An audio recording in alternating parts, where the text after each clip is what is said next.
Hey Astros fans, welcome to today's edition of Extra Innings, the Astros Fans UK next day recap on Astros ball games. Game 115, Astros 4, Marlins 6. Let's get right into the main talking points from a frustrating loss in the series finale as we miss out on a sweep with 3 up, 3 down. 3 up, leading off Christian Walker. The Bomb Walker's hot streak continued, lasering a 2-run shot over left in the first to give us the perfect start. Again, it's a shame that we aren't winning some of these Walker-powered games as he looks so much better at the plate than he has done for much of the season. Whatever he's doing, he needs to stick with it. Up second, Carlos Correa. It was a hugely impressive performance from Correa in a 3-hit game with an RBI as he proceeds to prove just why he's going to be such an asset for us the rest of this season. With quality at-bats and composure like this, pushing to try and get us back in the game, Correa didn't deserve to end up on the losing side. Up third, Victor Caratini. Another player with no business leaving this game without a win was Caratini, with 2 hits, an RBI and a walk as he once again displayed his clutch qualities in some truly excellent at-bats. With both Caratini and Yainer Diaz in form, it gives us good hitting flexibility from the catcher spot. 3 down, first out Spencer Arrighetti. It was, as had to be expected, a rough reintroduction to the MLB level for Arrighetti after around 4 months out with that thumb fracture. He gave up a career-high 11 base hits as the Marlins went on the attack immediately, but despite giving up 5 runs in his 3 2/3 innings, there were actually still a number of positives from Arrighetti's outing as he got some significant swing and miss from Marlins bats, striking out 5.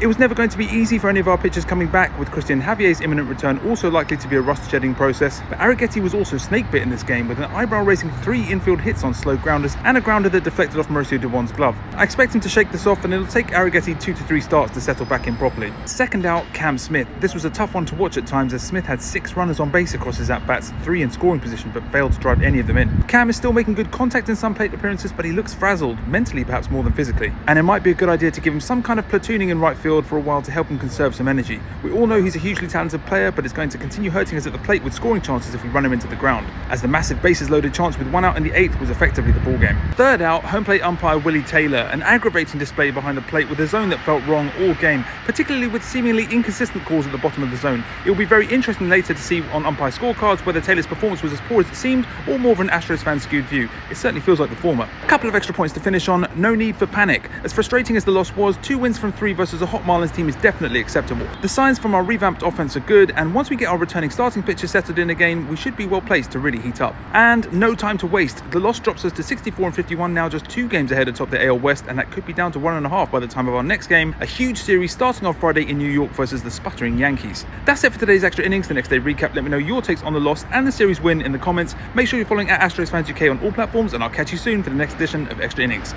Go Stros!